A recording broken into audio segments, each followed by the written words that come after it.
ക്വാർട്ടേഴ്സിലെ പ്രേതം. നോവൽ അധ്യായം 3. തുമ്പിയും വാലും ചുരുട്ടിപ്പിടിച്ച് ഒരു പന്തുരുണ്ടു വരുന്നത് പോലെ ആ കാട്ടുകമ്പൻ പുറകെ പാഞ്ഞു വരുന്നത് കണ്ണാടിയിൽ കൂടി എനിക്ക് കാണാമായിരുന്നു. കാല ആക്സിലേറ്ററിൽ ഒന്നുകൂടി അമർന്നു. ക്രമേണ കൊമ്പൻ ഞങ്ങളിൽ നിന്നും വളരെ പിന്നീടായി, അപ്രത്യക്ഷമായി. കാട് പിന്നിട്ടതിന് ശേഷമാണ് വാഹനത്തിന്റെ വേഗത കുറഞ്ഞത്. ഞാൻ ആ നിമിഷം വണ്ടി മുന്നോട്ടെടുത്തില്ലായിരുന്നുവെങ്കിൽ എന്തും സംഭവിക്കാമായിരുന്നു. പിന്നീടുള്ള വഴിയിൽ പലയിടത്തും മഞ്ഞിന്റെ അതിപ്രസരം അനുഭവപ്പെട്ടു. റോഡരികവും പരിസരവും ഒന്നും കാണാൻ കഴിയാത്ത അവസ്ഥ. വണ്ടിയുടെ ഹെഡ്ലൈറ്റിന്റെ വെളിച്ചത്തിൽ മുൻഭാഗം ഏകദേശം ഒരടിയോളം വഴി കാണാം. ആകാശപ്പന്തലിലൂടെ മേഘപ്പാളികൾ വകഞ്ഞു മാറ്റി പോകുന്നത് പോലെ. അതിനാൽ വളരെ സാവകാശം മാത്രമാണ് വണ്ടി പോയിരുന്നത്. കുറച്ചു ദൂരം പിന്നിട്ടപ്പോൾ മഞ്ഞു മാറി. ഇടതൂർന്നു നിൽക്കുന്ന യൂക്കാലിപ്സ് മരങ്ങൾക്കിടയിലൂടെയുള്ള ഇടുങ്ങിയ വഴിയിലൂടെയായിരുന്നു പിന്നീടുള്ള സഞ്ചാരം. ആരോ ചൂളം വിളിക്കുന്ന ശബ്ദം ഞാൻ കാതുകൂർപ്പിച്ചു. അതാ വീണ്ടും കേൾക്കുന്നു. ഒരു വീട് പോലും ഇല്ലാത്തടത്ത് ആരാണ് ഈ രാത്രിയിൽ എവിടെയോ ചൂളമടിക്കുന്നത്? ഇനി വണ്ടി വരുന്നത് കണ്ടിട്ട് വല്ല കള്ളന്മാരോ കൊള്ളക്കാരോ സിഗ്നൽ കൊടുത്തതാണോ? പണ്ട് ഇവിടെയൊക്കെ കള്ളന്മാരുടെയും പിടിച്ചുപറിക്കാരുടെയും താവളമായിരുന്നു എന്ന് കേട്ടിട്ടുണ്ട്. അപ്പോഴാണ് എനിക്ക് എവിടെയോ വായിച്ച ഒരോർമ്മ വന്നത്. യൂക്കാലിപ്സ് മരങ്ങൾ കാറ്റത്തുലയുമ്പോൾ ശരിക്കും മനുഷ്യന്റെ ചൂളംവിളി ശബ്ദമാണ് കേൾക്കുന്നതെന്ന്. ഓ, ഇപ്പോഴാണ് സമാധാനമായത്. വീണ്ടും വന്ന ചൂളംവിളികൾ എനിക്ക് ആസ്വാദകരമായി. അങ്ങനെ സുദീർഘമായൊരു യാത്രക്കിടവിൽ ഏതാണ്ട് 11:30 ഞാൻ വീട്ടിലെത്തി. അധ്യായം 6. 2 ദിവസത്തിന് ശേഷം ഞാൻ സ്കൂളിലേക്ക് മടങ്ങി. ആ ഒരാഴ്ച മുഴുവൻ അവിടെ താമസിക്കേണ്ടതുണ്ടായിരുന്നു. അവിടുത്തെ തോട്ടം തൊഴിലാളികളുടെ വാസസ്ഥലവും ചുറ്റുപാടുകളും എല്ലാം ഒന്ന് നടന്നു കാണുവാൻ തീരുമാനിച്ചു. വൈകുന്നേരം സ്കൂൾ വിട്ടപ്പോൾ ഏതാനും വിദ്യാർത്ഥികൾ എന്നോടൊപ്പം ചേർന്നു. സ്കൂളിൽ നിന്നും കുറച്ചകലെയായ ഒരു കോളനിയിലാണ് അവരുടെ താമസം. അവർക്ക് തേയില കമ്പനി ഉടമ നൽകിയിരുന്നത് എസ്റ്റേറ്റ് ലയങ്ങളാണ്. അവിടെ സ്കൂൾ കെട്ടിടം പോലെ നീളത്തിലുള്ളതും ടിൻഷീറ്റ് മേഞ്ഞ മൺവിത്തി കിട്ടിയ ഒരു കെട്ടിടത്തിൽ ഏതാണ്ട് 10ഓളം കുടുംബങ്ങൾ പാർക്കുന്നു. അവ തമ്മിൽ ഓരോ ഭിത്തിയുടെ അകലം മാത്രം. ഇത്തരം 3 കെട്ടിടങ്ങൾ ഒരു വളപ്പിനുള്ളിൽ സ്ഥിതി ചെയ്യുന്നു.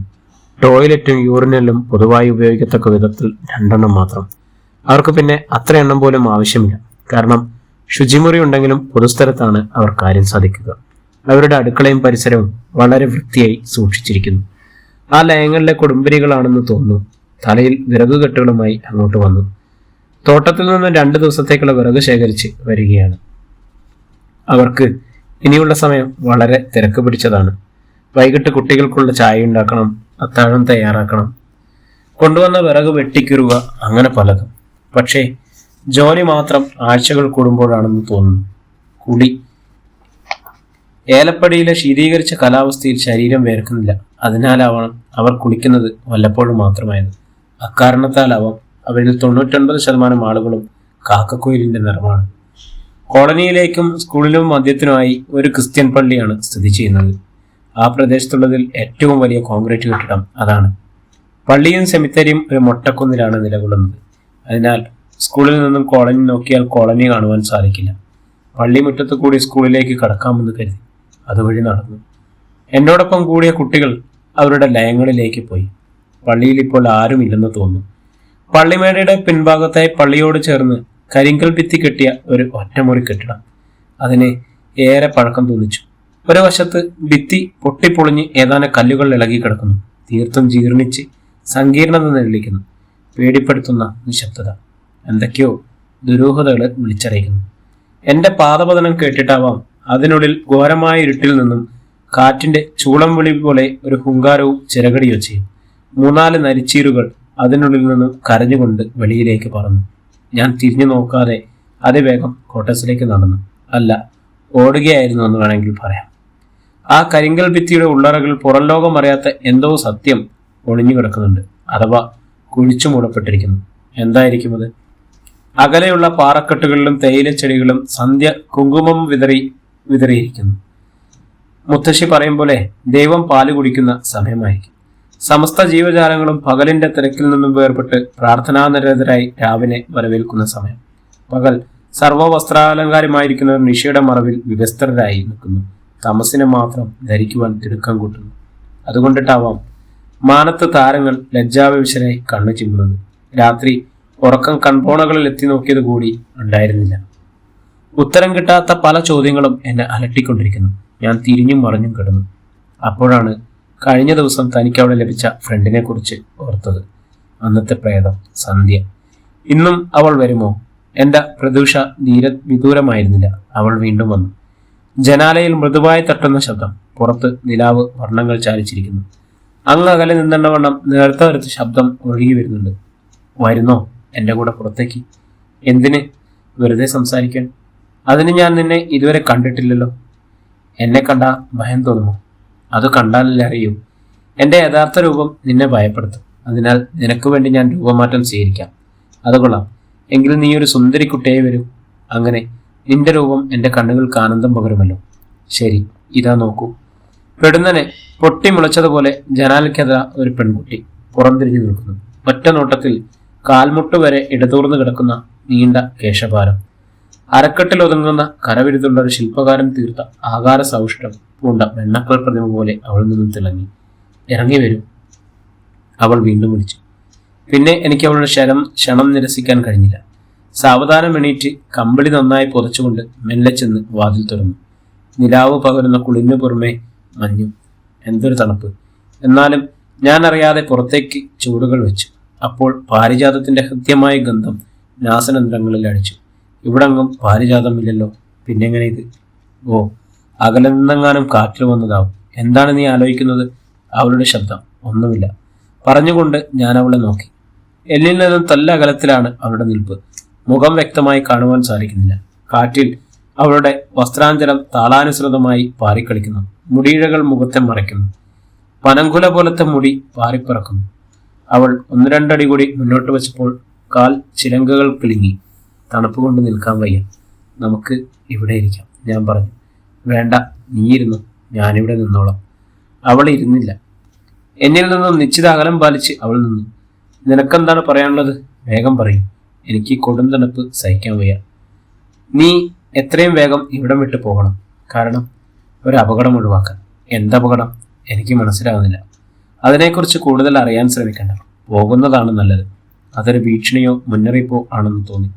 ഞാനൊരു സർക്കാർ ഉദ്യോഗസ്ഥയാണ്. എനിക്ക് തോന്നുമ്പോൾ തോന്നുന്ന സ്ഥലത്തേക്ക് പോകാനാവില്ല. അതുകൊണ്ട് എന്തായാലും എനിക്കിവിടെ കുറച്ചുനാൾ തങ്ങിയേ പറ്റും. നിനക്ക് മറ്റെന്തെങ്കിലും പറയാനുണ്ടോ? ഇല്ല, മറ്റൊന്നുമില്ല. നീ കയറിപ്പയ്ക്കോ. ഇനി എനിക്ക് നിന്നോടൊന്നും സംസാരിക്കാനുള്ള. അവളുടെ നേർത്ത ശബ്ദം മാറി പരുക്കനും കാർക്കശ്യം നിറഞ്ഞതുമായി. പാരിജാതത്തിന്റെ സുഗന്ധം മാറി പാലപ്പൂവിന്റെ ഗന്ധം പരന്നു. അവളുടെ പല്ലുകൾ ഞെരിയുന്ന ശബ്ദം എന്നെ ഭയചകിതനായി. ഞാൻ ഓടി മുറിയിൽ കടന്നു വാതിലടിച്ചു. അപ്പോൾ പുറത്ത് കല്ലുകൾ പെറുക്കി താഴേക്കിറങ്ങി അവൾ ദേഷ്യം തീർക്കാൻ തുടങ്ങിയിരിക്കുന്നു. ഞാൻ വേഗം കയറിക്കിടന്നു. ആമ പുറന്തോടിനുള്ളിലേക്ക് വരുമ്പോൾ കമ്പിളിക്കുള്ളിലേക്ക് തല താഴ്ത്തി. പിന്നീടുള്ള ദിവസങ്ങളിൽ അവളെ കാണുകയുണ്ടായില്ല. അതിനാൽ യാതൊരുവിധ ശല്യങ്ങളൊന്നുമില്ലാതെ കുളിർമഞ്ഞ് പെയ്യുന്ന യാമങ്ങളിൽ കമ്പിളിപ്പുതപ്പിനുള്ളിൽ നിദ്രയുടെ സുഖശുദ്ധിയിൽ ഞാൻ ആവോളം ആസ്വദിച്ചു. മാത്രമല്ല ഇനി പ്രേതശല്യം ഉണ്ടാവില്ലെന്ന് വിശ്വസിച്ചു. എന്നാൽ 3-ാം ദിവസം സ്ഥിതി മാറി. അന്നൊരു വെള്ളിയാഴ്ചയായിരുന്നു. കൂടാതെ കർക്കിടക മാസത്തിലെ കറുത്ത വാവ്.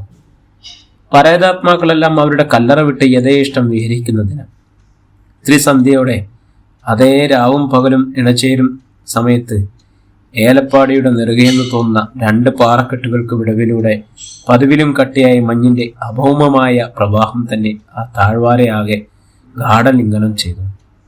ഞാനും സ്വെറ്റർ, മങ്കിക്കാപ്പ്, കമ്പിളിപ്പുതപ്പ് എന്നിവയുടെ ഉള്ളറയിലേക്ക് നൂണുകയറി. പുറത്തെവിടെയോ നിമിഷങ്ങൾക്കുള്ളിൽ കോരിച്ചെരിയുന്നത് പോലെ പേമാരി തീർത്ത് പെയ്യുവാൻ തുടങ്ങി. കൊടുങ്കാറ്റിന്റെ ശിൽക്കാര ശബ്ദവും രാവേറെയായിട്ടെങ്കിലും ഏലപ്പാടിയിൽ പാതിരാവിന്റെ പ്രതീതി. ശൈത്യം നിദ്രയ്ക്ക് നല്ലതാണെങ്കിലും അതിശൈത്യം നിദ്ര വിഹീനമാക്കും. ദേഹമാസകലം വിറച്ചിട്ട് ഉറങ്ങാൻ കഴിയുന്നതേ ഉണ്ടായിരുന്നില്ല. തോരാതെ പെയ്യുന്ന മഴയിൽ ജലത്തിന് പകരം ഐസ് കട്ടയാവുമോ വീണുകൊണ്ടിരിക്കുന്നത്? അസഹനീയം തന്നെ. തനിച്ചായതിൽ അനുവചനീയമായ വൃത അനുഭവപ്പെട്ടു. ആ നേരത്ത് അവൾ ഓർത്തത് മുൻപുണ്ടായ ഒരു അനുഭവമാണ്. ഒരിക്കൽ തൻ്റെ മക്കൾ അവരുടെ മുത്തശ്ശന്റെയും മുത്തശ്ശിയുടെ അടുക്കലേക്ക് പോയൊരു ദിവസം താൻ തൻ്റെ ഭർത്താവിൻ്റെ ജോലിസ്ഥലത്തേക്ക് 1 മാസം കൂടി അദ്ദേഹത്തെ കാണുവാൻ വേണ്ടി ദീർഘദൂര താണ്ടി പ്രതീക്ഷയോടെ എത്തിയപ്പോഴുണ്ടായ അനുഭവം. സന്ധ്യയ്ക്കാണ് താൻ അവിടെ എത്തിയത്. ഒരു അപ്പാർട്ട്മെന്റിലായിരുന്നു അദ്ദേഹം താമസം. യാതൊരു അടുക്കും ചിട്ടയുമില്ലാതെ വൃത്തിഹീനമായി മദ്യക്കുപ്പികളും ഗ്ലാസുകളും സിഗരറ്റ് കുപ്പികളും മുഷിഞ്ഞ വസ്ത്രങ്ങളും എല്ലാം കൊണ്ടും അലങ്കോലമായി കിടക്കുന്ന മുറി ഞാൻ പണിപ്പെട്ട് വൃത്തിയാക്കി. മൂക്കിലേക്ക് പൊടിയുടെ തള്ളലുണ്ടായപ്പോൾ ടവൽ കൊണ്ട് മൂക്കും വായും മറച്ച് രാത്രിയായപ്പോൾ അദ്ദേഹം എത്തി. അപ്പോഴും മദ്യത്തിന്റെയും സിഗരറ്റിന്റെയും ഒക്കെ കുടി കഴിഞ്ഞ ഗന്ധം എനിക്ക് അനുഭവപ്പെട്ടിരുന്നു. ഭക്ഷണം കഴിക്കാൻ തുടങ്ങിയപ്പോൾ എൻ്റെ നേരെ കൈ ചൂണ്ടി അദ്ദേഹം പറഞ്ഞു, മര്യാദയ്ക്ക് അങ്ങോട്ട് തിരിഞ്ഞു കിടന്നാണ്, പുറത്ത് ആൾക്കാരുള്ളതാ. എനിക്ക് ഭൂമിയിലേക്ക് താണു പോകുന്നത് പോലെ തോന്നി. എത്ര മ്ലേച്ഛമായ ചിന്താഗതി, എന്തൊരു അപമാനവും അവഹേളനവുമാണ് ആ വാക്കുകളിൽ. താനെന്താ കാട്ടുമൃഗമോ അതോ മതമിളകി നടക്കുന്ന മറ്റെന്തെങ്കിലും? വെറും ശാരീരിക സുഖം തേടി വന്ന ഗ്രാമഭ്രാന്തിയോ? അദ്ദേഹത്തോട് അറപ്പും വെറുപ്പും തോന്നിയ നിമിഷം, സ്നേഹത്തിന് തരിമ്പ് പോലും വിലകൽപ്പിക്കാത്ത അയാളിൽ നിന്നും ആ നിമിഷം തന്നെ ഓടി അകലാൻ മനം വെമ്പി. പക്ഷേ നേരം വെളുക്കാതെ പോകാൻ മാർഗമില്ലായിരുന്നു. അന്നത്തെ അത്യന്തം ഹൃദയത്തെ മുറിവേൽപ്പിച്ച വ്രണപ്പെടുത്തുന്ന വാക്കുകൾ ഓർമ്മ വന്നപ്പോൾ ഇപ്പോഴത്തെ ഏകാന്തതയും ഒറ്റപ്പെടലുമാണ് ഏറെ ഭേദം എന്ന് ആശ്വസിച്ചു. നിദ്രാദേവിയുടെ തലോടൽ കാത്തുകിടക്കവേ വാതിലിന്റെ കൊളുത്ത് ഇളകുന്നത് പോലൊരു ശബ്ദം. ഞാൻ ശ്വാസം വിടാതെ ചെവി വട്ടം പിടിച്ചു. ഇപ്പോൾ ഒന്നും കേൾക്കാറില്ല.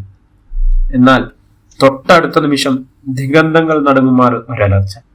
ഭൂമിയാകെ വിറകൊണ്ടുപോകും. ചുഴലിക്കാറ്റിൽ നിന്ന് അവിടമാകെ കറങ്ങുന്നു. അതോ എനിക്ക് തലകറങ്ങുന്നതോ?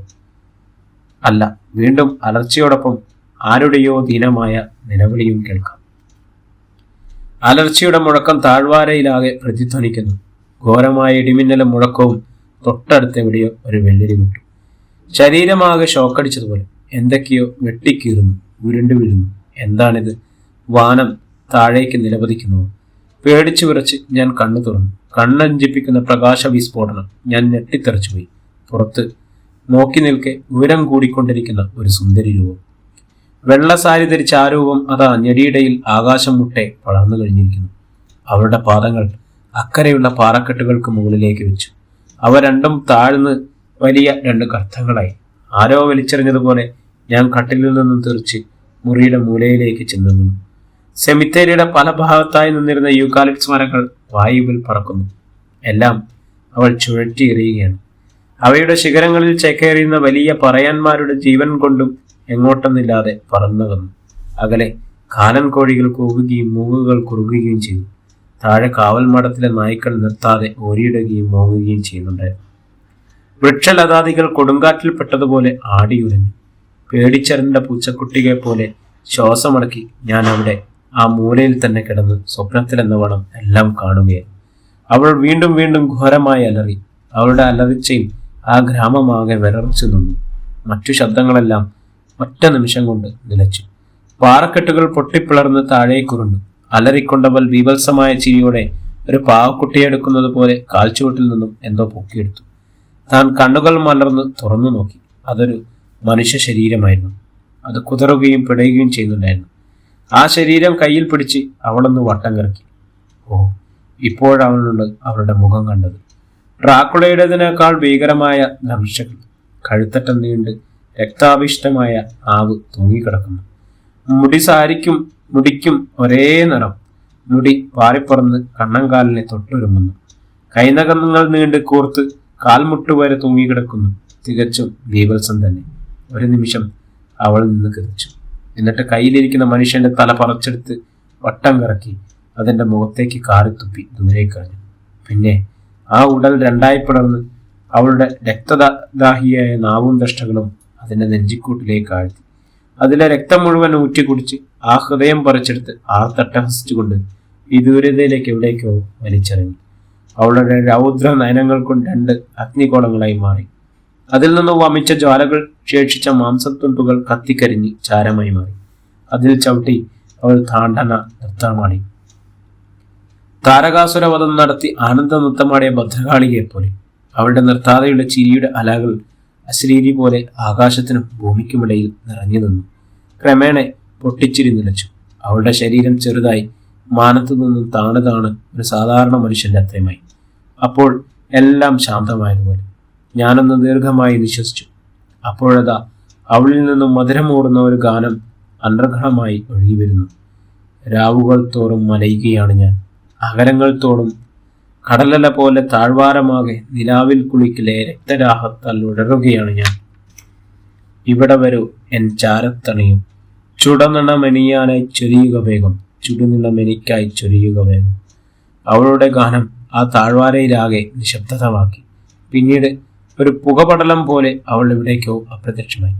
ഞാൻ സാവകാശം എണീറ്റ് സമയം നോക്കി. 2 മണി കഴിഞ്ഞിരിക്കുന്നു. രാവിന്റെ അന്ത്യയാമത്തിലേക്ക് എത്തിയിരിക്കുന്നു. ഇനി കിടന്നാലും ഉറങ്ങാൻ സാധ്യതയില്ല. എങ്കിലും വെറുതെ കിടന്നു. അപ്പോൾ തൊട്ടു മുൻപ് വരെ അരങ്ങേറിയ സംഭവങ്ങൾ മനോദൃഷ്ടിയിൽ ഒന്നിനു പുറകെ ഒന്നായി വീണ്ടും വീണ്ടും തെളിഞ്ഞു വന്നു. ഇനി ഏതാനും ദിവസങ്ങൾ പിന്നിടാതെ ആ സംഭവത്തിന്റെ നീരാളിപ്പിടുത്തത്തിൽ നിന്ന് മനസ്സ് മോചിതയാകുമെന്ന് കരുതുന്നില്ല. അങ്ങനെ കിടക്കവേ പുറത്ത് തേനീച്ചക്കൂട്ടത്തിന്റെ ഇരമ്പലോടെ മഴ പെയ്തു തുടങ്ങി. ഇടമുറിയാതെ ഏറ്റക്കുറിച്ചിലുകളില്ലാതെ ഒരേ നിലയിൽ നിന്ന് പെയ്യുകയാണ്. ഇതെന്ത്? അടുത്ത ലോകാവസാനം പ്രളയത്തിലായിരിക്കുന്നു. കോരിച്ചെരിയുന്ന മഴ മനസ്സിൽ ആളിക്കൊണ്ടിരിക്കുന്നു. അഗ്നിയെ നശിപ്പിച്ചതായ ഒരു കുളിർമ. അതിന്റെ അവാച്യമായ അനുഭൂതിയിൽ നിദ്രയുടെ കരവലയത്തിലേക്ക് ഞാൻ ആകർഷിക്കപ്പെട്ടു. ഓ, എന്തൊരു വെളിച്ചം! ഞാൻ കണ്ണു തിരുമ്മി പിടഞ്ഞെഴുന്നേറ്റു. പുറത്ത് ആരൊക്കെയുണ്ട്. ചെറിയൊരു ആൾക്കൂട്ടം തന്നെ. മണി 10 കഴിഞ്ഞിരിക്കുന്നു. ഞാൻ എന്തൊരു ഉറക്കമാണ് ഉറങ്ങിയത്. ജനൽപ്പാളിയിലേക്കും ആകാശത്തിലേക്കും നോക്കി. പെയ്തൊഴിഞ്ഞ മേഘത്തിന്റെ തൂവെണ്മ. കാർമേഘത്തിന്റെ ഒരു കണിക പോലും ബാക്കി വയ്ക്കാതെ വരുണൻ തന്റെ ജോലി ചെയ്ത് സ്വസ്ഥനായിരിക്കുന്നു. പുറത്ത് ബഹളമായി. വാതിലിൽ തുടരെയുള്ള മുട്ടും തട്ടും. ഞാൻ ചെന്ന് വാതിലിന്റെ ബോൾട്ടെടുത്തതും ഒരു പറ്റം ആൾക്കാരുടെ തള്ളില് ബലത്തിൽ വാതിൽപ്പാളി ഭിത്തിയിൽ വന്നടിച്ചു. അവിടെ കൂടി നിന്നവർ അത്യുത്കടമായ ഉത്കണ്ഠയോടെയും അത്ഭുതത്തോടെയും എന്റെ മുഖത്തേക്കും എന്നെയും അടിപൊളി ഒന്ന് ചൂഴ്ന്നു നോക്കിയിട്ട്, ഒന്നുമാകാതെ കടവുളേ, ഒന്നും സംഭവിച്ചില്ലല്ലോ ദൈവമേ എന്ന് പറഞ്ഞ് ആശ്വാസത്തിന്റെ നെടുനീർപ്പ് എടുത്തു. തുറന്ന് അവർ പലതും ശബ്ദം താഴ്ത്തി പറഞ്ഞുകൊണ്ട് പുറത്തേക്കിറങ്ങി. സംഭവം എന്താണെന്നറിയാനുള്ള ആകാംക്ഷയോടെ ഞാനും അവരെ അനുഗമിച്ചു. സ്കൂൾ മുറ്റത്ത് ആളുകൾ വട്ടം കൂടി നിൽക്കുന്നു. അതൊരു വിശാലമായ വലയമാണ്. അവർക്ക് മധ്യത്തിൽ എന്തോ ഒന്നുണ്ട്. അവരെ കൈമാറ്റി വകഞ്ഞു മാറ്റി ഞാൻ അതിനുള്ളിലേക്ക് പ്രവേശിച്ചു. അയ്യോ എൻ്റെ ഈശ്വര, ഞാൻ ഉറക്കെ കരഞ്ഞുപോയി. അതാ ഒരു തല മാത്രം നിലത്ത് കുത്തിയിരിക്കുന്നു. അതിൻ്റെ ഇടത് കണ്ണ് ചുവന്നവിട്ടിരിക്കുന്നു. മറ്റേ കണ്ണ് പുറത്തേക്ക് വലിച്ചു പറിച്ച മാതിരി തൂങ്ങിക്കിടക്കുന്നു. ഒന്നേ നോക്കുവാൻ കഴിയുന്നു. അത്രയ്ക്ക് ബീഭത്സമാണ് ആ കാഴ്ച. എങ്കിലും ആ മുഖം വ്യക്തമായിരുന്നു. സ്കൂളിൽ കഞ്ഞി വെക്കുന്ന അളകപ്പയുടേത്. അപ്പോഴാണ് കഴിഞ്ഞ രാത്രി താൻ കണ്ട ദൃശ്യങ്ങൾ ഓർമ്മ വന്നത്. ആകെ ഒരു തളർച്ചയോ പരവാശ്യമോ എന്താണെന്ന് പറയുവാൻ പറ്റാത്ത പാരവശ്യം. ഞാൻ ക്വാർട്ടേഴ്സിലേക്ക് തിരിച്ചു കയറി. കട്ടിലേക്ക് തളർന്നു വീഴുകയായിരുന്നു. പിന്നീട് ഓർമ്മ വരുമ്പോൾ ആരൊക്കെയോ ചേർന്ന് എൻ്റെ മുഖത്ത് വെള്ളം തെളിച്ച് കുലുക്കി വിളിക്കുന്നു. ജയ ടീച്ചർ എന്നെ താങ്ങി പിടിച്ച് ഭിത്തിയിലേക്ക് ചാരിയെത്തി. ഏതോ ഒരു സ്ത്രീ ഒരു ഗ്ലാസ് വെള്ളം നീട്ടി. ഞാനത് വാങ്ങി ഒറ്റ വലിക്ക് കുടിച്ചു തീർത്തു. സാവകാശം ക്ഷീണം മാറി എഴുന്നേറ്റു. ഞാൻ ആദ്യം നോക്കിയത് മുറ്റത്തേക്കാണ്. ഭാഗ്യം, മുറ്റത്ത് തലയുമില്ല, തലയോട്ടിയുമില്ല. പിന്നീട് പോലീസ് നടപടികൾക്കായി ആ തല ഹോസ്പിറ്റലിലേക്ക് കൊണ്ടുപോയതായി എൻ്റെ അടുത്ത് നിന്നവർ പറയിച്ചു. പിന്നീടുള്ള കുറേ ദിവസങ്ങളിൽ പോലീസ് എത്തുകയും പലരെയും ചോദ്യം ചെയ്യലും മുറ പോലെ നടന്നു. എന്നാൽ ആ കൊലപാതകം അങ്ങനെ ആര് നടത്തിയെന്ന് ആർക്കും ഒരെത്തും പിടിയും കിട്ടിയില്ല. അതിന്റെ പിന്നിലുള്ള കൈകൾ ഒരു മനുഷ്യന്റെയോ മൃഗത്തിന്റെയോ ആവാൻ സാധ്യതയില്ലെന്ന് പോലീസിന് ഏറെക്കുറെ ബോധമായി. കാരണം തലയിലും പരിസരത്തും രക്തത്തിന്റെ ഒരു കണിക പോലും അവശേഷിച്ചില്ലായിരുന്നു. നിയമാനുസൃതമായി പോലീസ് എന്നെയും ചോദ്യം ചെയ്യലിന് വിധേയമാക്കി. ആദ്യമൊന്ന് ശങ്കിച്ചെങ്കിലും ഞാൻ അവിടെ എത്തിയതിനു ശേഷം ഉണ്ടായ എല്ലാ സംഭവ വികാസങ്ങളും അവർ ധരിപ്പിച്ചു. പോലീസ് അന്തം വിട്ടിരുന്നു. അനുഭവവേദ്യമായ ഒരു പ്രേതകഥ അവരെ ആകെ അമ്പരിപ്പിച്ചുവെങ്കിലും ഞാൻ പറഞ്ഞതെല്ലാം സത്യമാണെന്ന് അവർക്ക് ബോധ്യമായി. അതിന് ശക്തമായൊരു കാരണവും തെളിവുമില്ലായിരുന്നു. ഉടലിൽ നിന്നും പറിച്ചെടുത്ത കശവരുക്കളും കോശങ്ങളും വേരുകൾ പോലെ തൂങ്ങിക്കൊടുക്കുന്ന തലയിൽ രക്തത്തിന്റെ അംശമേ ഇല്ലായിരുന്നു. ഒരു മനുഷ്യശക്തിയാൽ ഒരിക്കലും അത്തരമൊരു പ്രവൃത്തി അസാധ്യമാണ്. അളകപ്പയുടെ ദാരുണ്യമായ അന്തത്തിനു ശേഷം സ്കൂളിൽ കുട്ടികളുടെ ഹാജർനില ഗണ്യമായി കുറഞ്ഞു. ഏകദേശം 1.5 ആഴ്ചത്തേക്ക് 50% കുട്ടികൾ പോലും സ്കൂളിൽ എത്തുകയില്ല. സ്കൂളിൽ ഉച്ചഭക്ഷണം പാകം ചെയ്യുവാൻ പുതുതായി ഒരു സ്ത്രീയെ നിയോഗിച്ചു. ഒരാഴ്ചത്തേക്ക് എല്ലാവരും ഭയാനകമായ ഒരു അന്തരീക്ഷത്തിലായിരുന്നു.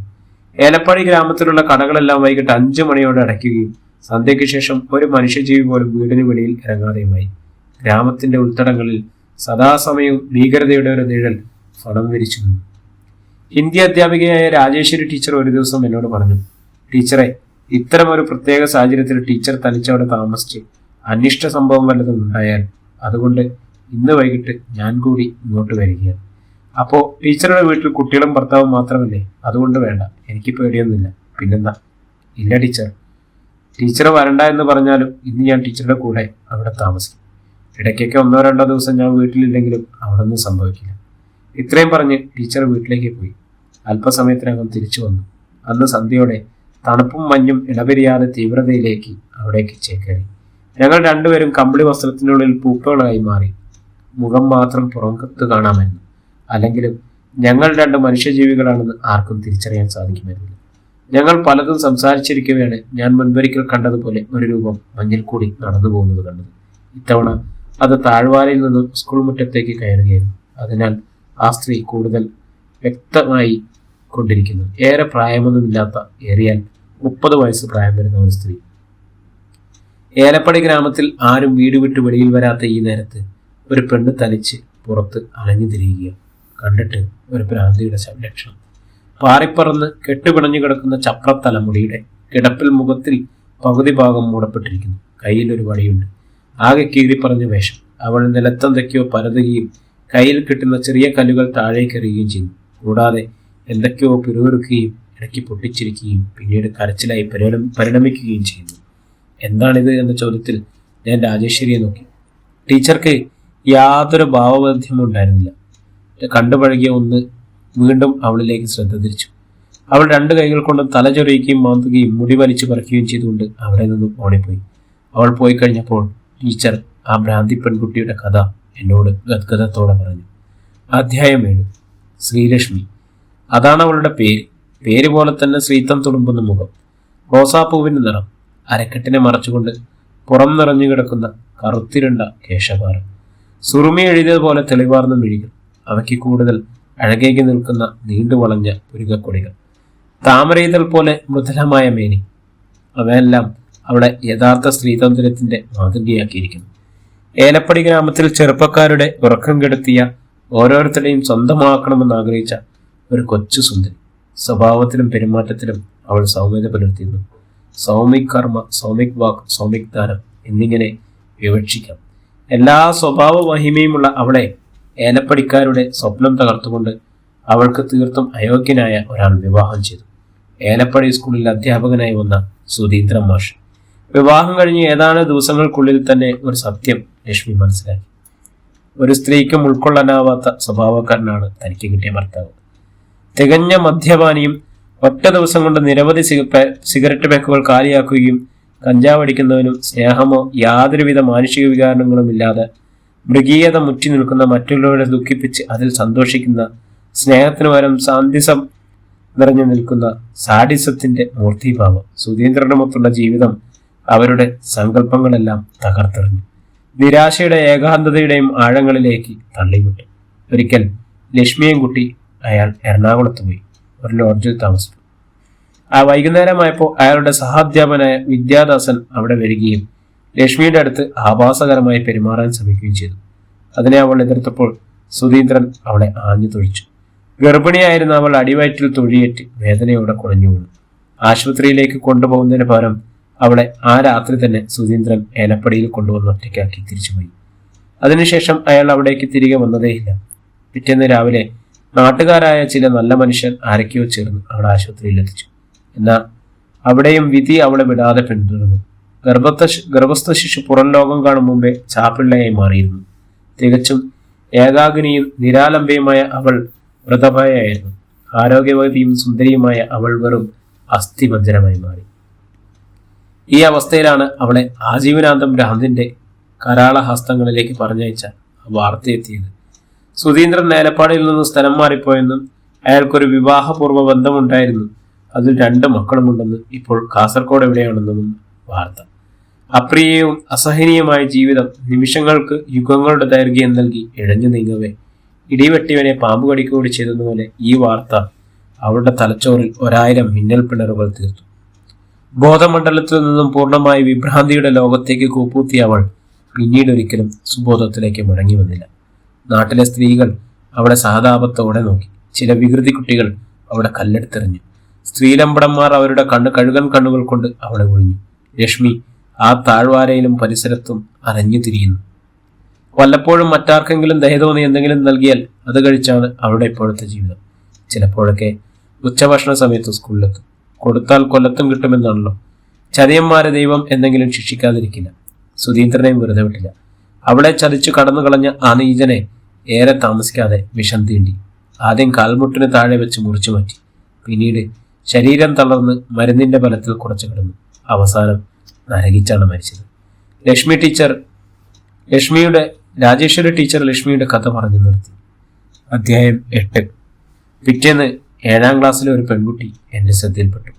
ഇതിനു മുമ്പ് ഞാൻ പലപ്പോഴും അവളെ ശ്രദ്ധിച്ചിട്ടുണ്ട്. കാരണം എപ്പോഴും തളം കെട്ടി നിൽക്കുന്ന ചൈതന്യമറ്റ കണ്ണുകളും ഒരിക്കലും വിട്ടുമാറാത്ത ശോകഭാവവും അവളെ മറ്റു കുട്ടികളിൽ നിന്നും വ്യത്യസ്തമാക്കിയിരുന്നു. ഞാൻ അവളെ ഒറ്റയ്ക്ക് വിളിച്ച് കൂടുതലായി അന്വേഷിച്ചു. അപ്പോഴാണ് അറിയുന്നത്, അവളൊരു പെൺകുട്ടി ആയതുകൊണ്ട് മാത്രം അവളുടെ മാതാപിതാക്കൾ അവളെ ക്രൂരമായി പീഡിപ്പിക്കുന്നു. അവൾക്ക് വിശപ്പടക്കാനുള്ള ഭക്ഷണം പോലും അവർ നൽകാറില്ല. പാഠപുസ്തകം വായിക്കാൻ അനുവദിക്കില്ല. പെൺകുട്ടികൾ പഠിച്ചിട്ട് കാര്യമില്ലത്രേ. വൈകുന്നേരം സ്കൂളും പരിസരം വിജനമായപ്പോൾ ഞാൻ ചിന്തയുടെ ലോകത്തേക്ക് തിരിഞ്ഞു. ലക്ഷ്മിയെക്കുറിച്ചും 7ാം ക്ലാസ്സിലെ ആ സങ്കടക്കടലിൽ വളരുന്ന പെൺകുട്ടിയെക്കുറിച്ചും ഓർത്തു. എന്തിനാണ് പുരുഷൻ സ്ത്രീകളോട് ഇത്രയും ക്രൂരത കാണിക്കുന്നത്? ലോകത്തെ എല്ലാ പുരുഷന്മാരും ഇത്തരക്കാരായിരിക്കുമോ? ഇല്ല. അങ്ങനെയായിരുന്നെങ്കിൽ ഈ ഭൂമി കണ്ണീർ പ്രളയത്താൽ മുങ്ങിപ്പോകുമായിരുന്നില്ലേ? സ്ത്രീകളോട് കരുണയും സഹാനുഭൂതിയും സ്നേഹവും ബഹുമാനവും കുറഞ്ഞൊരു ശതമാനം പുരുഷന്മാരുണ്ട്. അവർ ബോധജ്ഞാനത്തിന്റെ ഉന്നതിയിലുള്ളവരും സഹജീവി സ്നേഹമുള്ളവരുമായിരിക്കും. സ്ത്രീയിലെ ഭാര്യയെയും അമ്മയെയും സഹോദരിയെയും തിരിച്ചറിയുകയും അവരുടെ സഹനശക്തിയും ക്ഷമാശീലവും തിരിച്ചറിയും അത് മനസ്സിലാക്കി സ്ത്രീയിലെ അമ്മ എന്ന പുണ്യത്തെ അവർ ബഹുമാനിക്കുകയും ചെയ്യുന്നുണ്ടാവും. എന്നാൽ ബഹുഭൂരിപക്ഷവും ഈ തിരിച്ചറിവില്ലാതെ അവരുടെ ദൗർലഭ്യങ്ങൾ മുതലെടുത്ത് പുരുഷന്റെ കാൽക്കീഴിൽ ചവിട്ടിയരയ്ക്കപ്പെടാനുള്ള ഒരു നികൃഷ്ട ജീവിയായും അടിമയായി പരമ്പര നിലനിർത്താനുള്ള ഒരു ഉപകരണമായും കണക്കാക്കുന്നു. പുരുഷനെ പോലെ തന്നെ മജ്ജയും മാംസവും കൊണ്ട് സൃഷ്ടിക്കപ്പെട്ടവളാണ് സ്ത്രീയെന്നും അവൾക്ക് മനസ്സും ചിന്താശേഷിയും വികാരങ്ങളും ഉണ്ടെന്നുള്ള അവൻ മറക്കുന്നു. മദ്യപാനും കഞ്ചാവിനും ചരസിനും പാൻപ്രാഗിനും ഒക്കെ ഉടമയായ പുരുഷന്റെ ചെയ്തികളാണ് അവയുടെ തിക്താനുഭവം മുഴുവൻ അനുഭവിക്കേണ്ടി വരുന്നത് സ്ത്രീകളാണ്. ഇതെന്തൊരു ലോകനീതി! ഭൂമിയിൽ ലഭ്യമായ ഒരു ജന്മം, അതിൽ ഒരു വിഭാഗം തന്നിഷ്ടത്തോടെ സുഖലോലുപതയിൽ മറ്റൊരു വിഭാഗം സ്വയം നഷ്ടപ്പെട്ട് മറ്റുള്ളവർക്ക് വേണ്ടി ജീവനോടെ ബലിയർക്കപ്പെട്ട് ജീവിക്കുകയും ചെയ്യുന്നു. ലക്ഷ്മിയും ജീവിതം ബലിയർക്കപ്പെട്ട ഒരു രക്തസാക്ഷിയല്ല. ഇത്തരം നൂറുകണക്കിന് ആയിരക്കണക്കിന് ലക്ഷ്മിമാർ ഈ ഭൂമിയിൽ ജീവിക്കുന്നുണ്ടാവും. ഇതിനൊരു മാറ്റം എന്തെങ്കിലും ഉണ്ടാവണം. സ്വന്തം ഇഷ്ടം പുരുഷന് വേണ്ടി ത്യജിക്കാതെ ധൈര്യമായി മുന്നോട്ട് പോകാൻ കവയിത്രി മാധവിക്കുട്ടിയെ പോലെ പ്രാപ്തരായ സ്ത്രീ സമൂഹം ഉണ്ടാവണം. എവിടെയെങ്കിലും ഒരു ഇന്ദിരാഗാന്ധി, പ്രിയദർശിനിയോ മാർഗരറ്റ് താൻസറോ ഝാൻസി റാണിയോ ഉണ്ടായാൽ പോരാ. അത്തരം അനേകരുണ്ടാവണം. എങ്കിലേ സ്ത്രീക്ക് നീതി ലഭിക്കും. എന്തായാലും ആ 7ാം ക്ലാസ് വിദ്യാർത്ഥിയുടെ വീട് വരെ പോകുവാൻ ഞാൻ തീരുമാനിച്ചു. ക്ലാസ് ടീച്ചറെ വിളിച്ച് കുട്ടിയുടെ വീട് എവിടെയാണെന്ന് മനസ്സിലാക്കി. സ്കൂൾ വിട്ടിട്ട് അല്പസമയമേ ആയിട്ടുള്ളൂ. ഞാൻ ഉടനെ അവിടേക്ക് പുറപ്പെട്ടു. അരമണിക്കൂറോളം നടക്കേണ്ടി വന്നു അവൾ താമസിക്കുന്ന ലയത്തിലെത്താൻ. ഞാനെത്തുമ്പോൾ അവൾ ഉൾപ്പെടെ കുറേ കുട്ടികൾ മുറ്റത്ത് കളിക്കുന്നുണ്ടായിരുന്നു. എന്നെ കണ്ട് കുറച്ച് കുട്ടികൾ ഓടി അടുത്ത് വന്നു. അവളാകട്ടെ ഒന്ന് ശങ്കിച്ചാണ് വന്നത്. ഞാൻ അവളെ നോക്കി നിൽക്കുകയായിരുന്നു. ഒരു ബിരുദൻ കുട്ടി അവളെ നോക്കി വിളിച്ചു പറഞ്ഞു, എടി അച്ചു, നിന്നെ നോക്കിയാണ് ടീച്ചർ വന്നതെന്ന് തോന്നുന്നു കേട്ടോ. അമ്പടാ, നീ കൊള്ളാവല്ലോ. ഞാൻ അവന്റെ തോളത്ത് തട്ടി അഭിനന്ദിച്ചു. അവന് സന്തോഷമായി. താനൊരു വലിയ കണ്ടുപിടുത്തം നടത്തിയ ഗമയിൽ അവൻ നിന്നു. ഞാൻ അവരോട് ചോദിച്ചു, അച്ചു എവിടെ താമസിക്കുന്നത്? ഇതാ അവിടെ. ആ കുട്ടി വിരൽ ചൂണ്ടി. ഞാൻ അച്ചുവിന്റെ കൈ പിടിച്ച് അവളുടെ കൂരയിലേക്ക് ചെന്നു. അവൾ കൈ വിടുവിച്ച് അകത്തേക്ക് ചെന്ന് വിളിച്ചു, അമ്മേ, എന്റെ ടീച്ചർ വന്നിരിക്കുന്നു. അകത്തുനിന്നും അത്ര വലിയ താല്പര്യമില്ലാത്ത മട്ടിൽ, ആ വരാൻ പറ. ഞാൻ അകത്തേക്ക് കടന്നു ചെന്നു. അടുക്കളയും ഒരു മുറിയും മാത്രം. അച്ഛനാണെന്ന് തോന്നുന്നു. ഒരാൾ കട്ടിലിൽ കിടപ്പുണ്ട്. അവിടെ ഒരു കസേര വലിച്ചിട്ട് ഞാനിരുന്നു. അയാൾ എണീറ്റിരുന്നു. വൃത്തിയില്ലാത്ത പ്രകൃതം. കാണുമ്പോഴേ അറിയാം ക്രൂരനാണെന്ന്. മുടി പറ്റെ വെട്ടിയിട്ട് മീശ വളച്ചു വിരിച്ചിട്ട് 2 വശത്തേക്കും വെച്ചിരിക്കുന്നു. ആ ഒരു പ്രാകൃത രൂപം തന്നെ. ടീച്ചർ എന്താ ഇവിടേക്ക്? ഒരു പരുക്കൻ ചോദ്യം. ഈ കുട്ടി നിങ്ങളുടെ അല്ലേ? ഞാൻ കുട്ടിയെ എൻ്റെ അടുത്ത് ചേർത്ത് നിർത്തി ചോദിച്ചു. ഈ കുട്ടിയുടെ മാതാപിതാക്കളായ നിങ്ങൾ തന്നെ ഇവിടെ വേദനിപ്പിച്ചാൽ മറ്റൊരാളാണ് ഇവർക്കുള്ളത്. പെൺകുട്ടിയായത് ഇവരുടെ കുറ്റമല്ലല്ലോ. ആണായാലും പെണ്ണായാലും ഒരുപോലെയല്ലേ? ഇവൾ പഠിക്കാൻ എടുക്കുകയാണ്. അതുകൊണ്ട് ഇനി നിങ്ങളുടെ ഭാഗത്തുനിന്ന് ഇവൾക്കൊരു ഉപദ്രവം ഉണ്ടാവരുത്.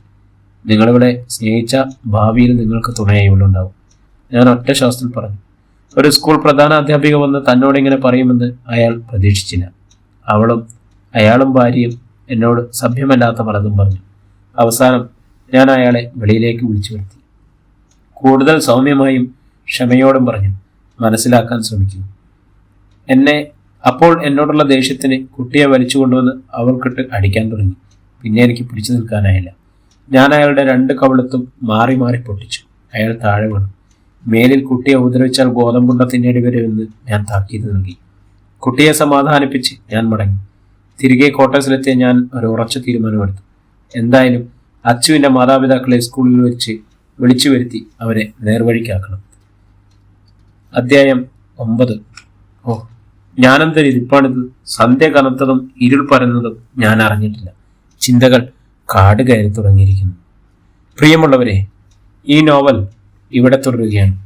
ഇതിന്റെ അടുത്ത ഭാഗത്തിനായി നമ്മുടെ ചാനലൊന്ന് സബ്സ്ക്രൈബ് ചെയ്യുക, ബെല്ലൈക്കൺ അമർത്തുക, കൂടെ കൂടുക. പ്രിയമുള്ളവരെ, 1-2 അധ്യായങ്ങൾ കൊണ്ട് ഈ നോവൽ ഇവിടെ അവസാനിക്കുന്നതാണ്. നമ്മുടെ പുതിയ നോവൽ റെഡിയാണ്. എല്ലാവർക്കും ഒത്തിരി നന്ദി, സ്നേഹം.